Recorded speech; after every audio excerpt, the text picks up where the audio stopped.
Hey, what's up YouTube? So this is gonna be part 2 of the K24 EG hatchback. We're gonna start installing the engine harness.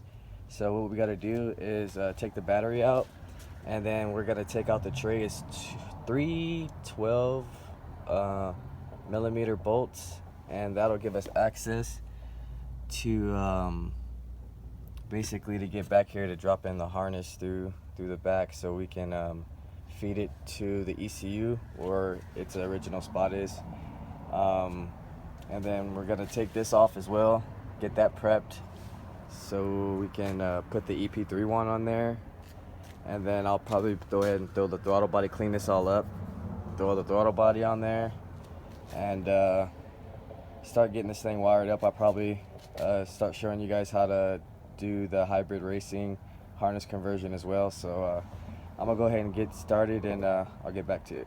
Alright, so right now in order to run the harness through, I have to take the fan and the AC condenser down to run it through so I can get it back to the stock location.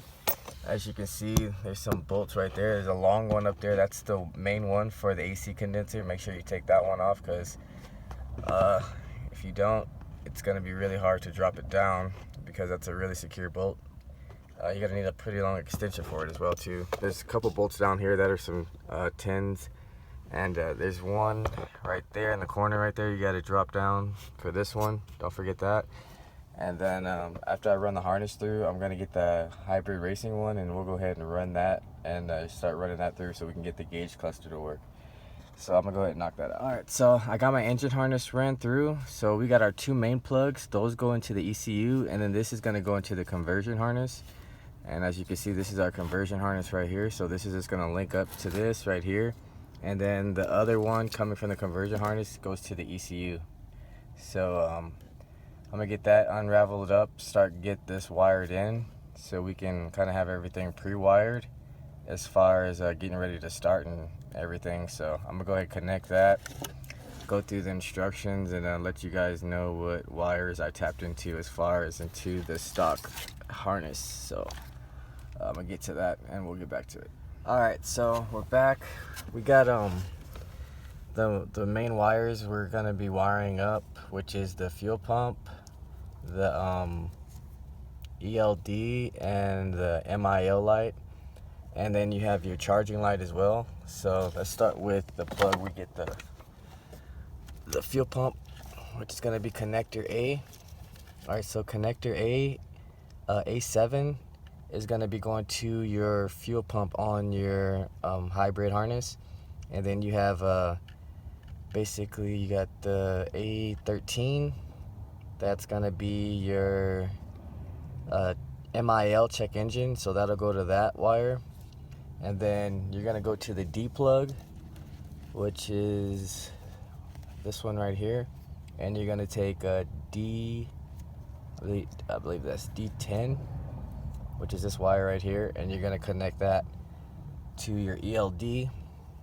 And then on your actual engine harness, which is coming off the RSX, you're just gonna take the blue-white wire, which is the charging harness, and you just tap into the blue-white wire, which is 10. That's basically it. You don't cut it or anything. Make sure you don't do that. So now that we got that, the other side of the harness goes to the plug underneath the car. So let's go check that out.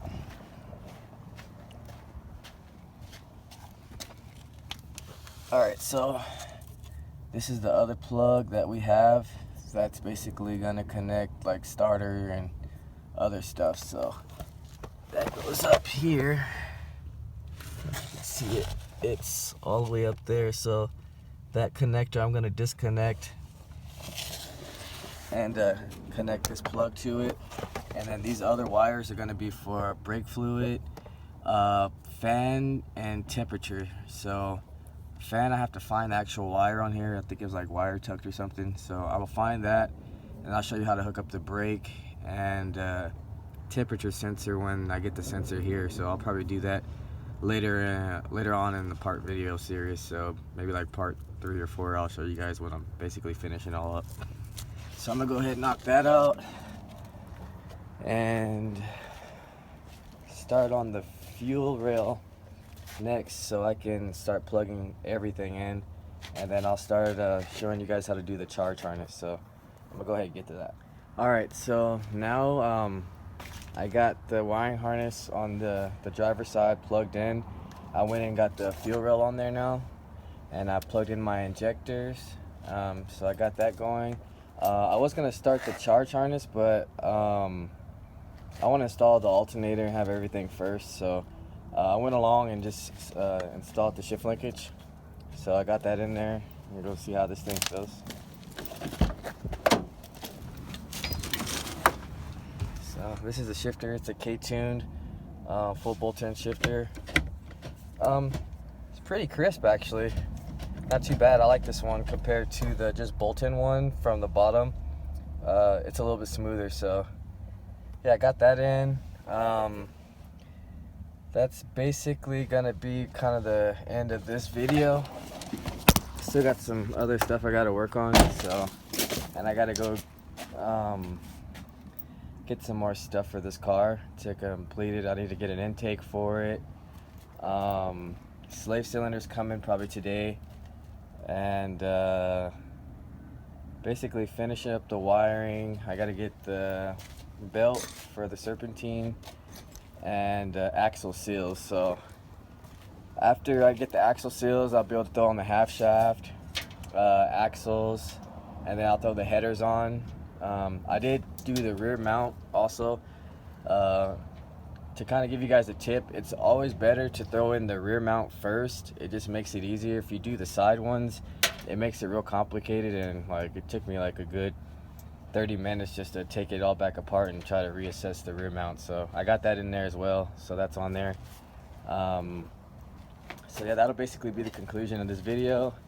If you guys haven't subscribed, like, share, comment, let me know what you guys think, how it's coming out. And the new project K20Z1 will be showed tomorrow, so I'll be revealing the video of the car that will be dropping that in. So until then, I'll see you guys next time. Later.